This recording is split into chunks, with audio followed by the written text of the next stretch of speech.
This movie could have actually taken Nollywood a step forward, a step closer to getting an Academy Award, but it didn't. It was just a mess from the beginning up until an hour and 15 minutes into the movie.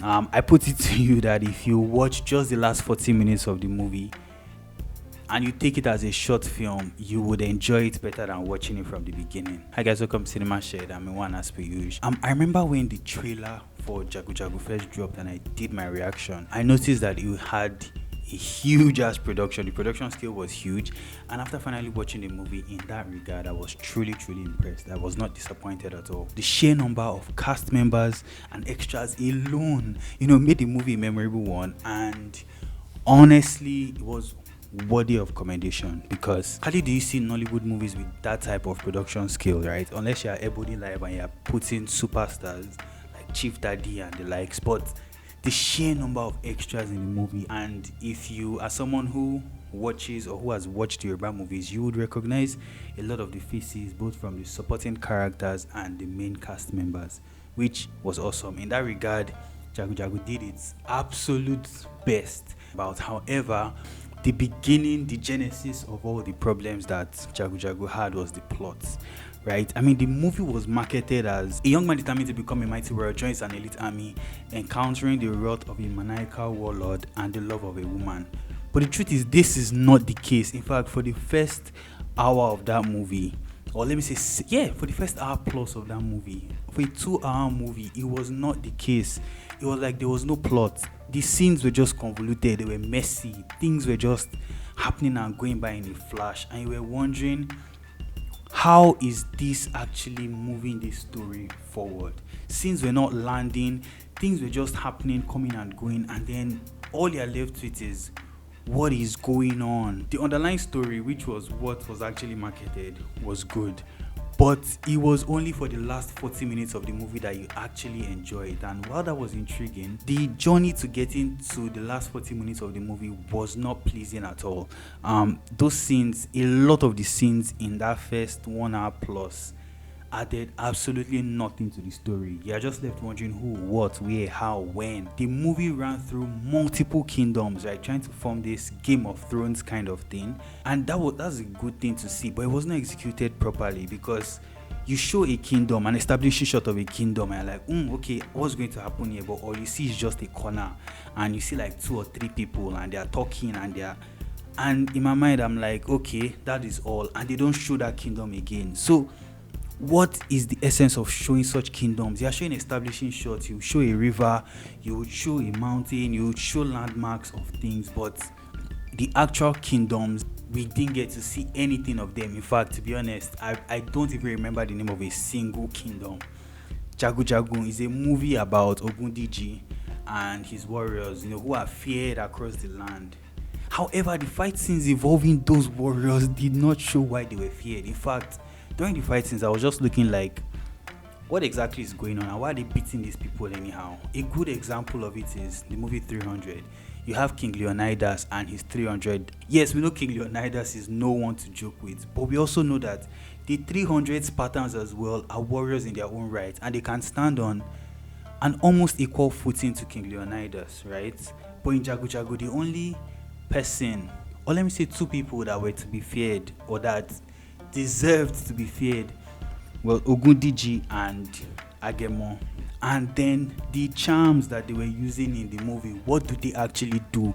Are they just for gunshots alone? Because a lot of them died deaths that in my head I'm like, what is actually going on?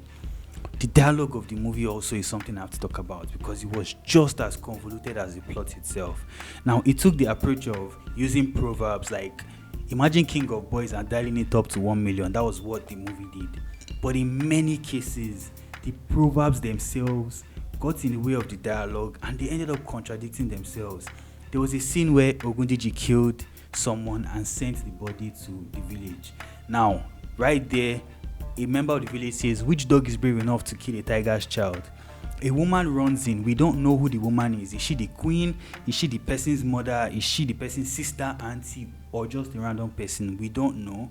But then she now asks, okay, why didn't you people bind or hold down the people that brought his dead body? And then the response is, oh, would a cub grow its hairs in the face of a fire, or who dares confront them because you know it's Ogundiji's men? I'm like, you're just contradicting yourselves, which means what was said before, the proverb said before about the dog killing a tiger's child, was not needed. Like, it really wasn't needed. It's just because of the need to, add a proverb before every actual explanation, he just killed it. A number of the characters in the movie also, my God, like, we did not need them. 90% of the characters in that movie did not have substance.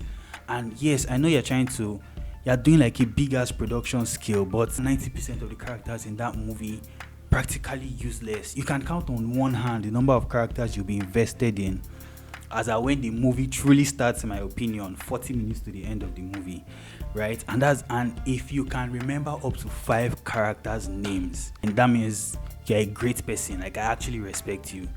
The movie even portrayed different levels of relationships and bonds. Okay, there are lovers, there are family members, and all of that. But there was actually one bond which made sense, which was Botija and Kiton's bond, because the movie established it, right? But there were other bonds that at some point you're like, how did this happen? What was going on? It wasn't set up beforehand. Like, you're like, when did these people become this close? Like, I don't understand what exactly is going on. Overall, to me, the production of Jagun Jagun felt more like a statement to say, oh, we can make this type of film shots now. We can do this overhead shot, or this crane shot, or this action scene now, or we can do this level of VFX or CGI now. But the truth is, it failed to give a well-rounded story from end to end. Honestly, is Jagun Jagun worth watching? The last 40 to 45 minutes of the movie is. Everything before that, which is in a 2-hour 13 minutes movie, is not. This movie could have actually taken Nollywood a step forward, a step closer to getting an Academy Award, but it didn't. It was just a mess from the beginning up until an hour and 15 minutes into the movie. I put it to you that if you watch just the last 40 minutes of the movie and you take it as a short film, you would enjoy it better than watching it from the beginning. That's a challenge. You can prove me wrong, but check it out. And that's it. If you are new to Cinemashed, subscribe for more movie reviews. I do movies, I do comics, I do anime. Follow, like, share, subscribe, comment your thoughts. If you've watched Jagun Jagun, what did you think of Jagun Jagun? Let me know. Let's discuss in the comment section. I'd like to hear your thoughts. Till next time, I remain Miwan from Cinemashed as per usual, and I'll catch you guys later. Peace.